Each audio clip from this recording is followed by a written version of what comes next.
Israel's Prime Minister Benjamin Netanyahu is traveling to the United States this week to address the UN General Assembly and to confer at the White House with President Barack Obama. CCTV's Roee Ruttenberg has a preview from Tel Aviv. Officially, Israel isn't a part of the U.S.-led coalition that's striking Islamic State in Syria.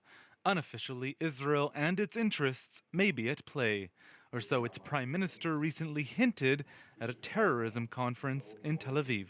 Israel fully supports President Obama's call for united actions against ISIS. All civilized countries should stand together in the fight against radical terrorism that sweeps across the Middle East, sweeps across the world. And we are playing our part in this continued effort. Some of the things are known, some things are less known. Israel is said to have one of the region's strongest militaries. For now, its border with Syria remains mostly quiet.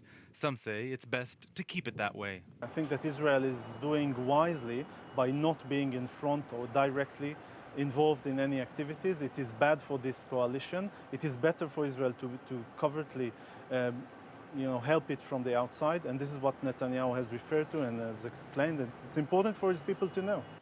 Some Israelis want to see a more active role for their country, but know doing so might bring about negative consequences. The involvement of Arab countries in the strikes is the first time there's been such a coalition in more than 20 years. The problem, experts say, is that Israel doesn't have relations with most of those countries. Some say this might be a chance to change that, but a greater public role for Israel might force some Arab leaders to pull out.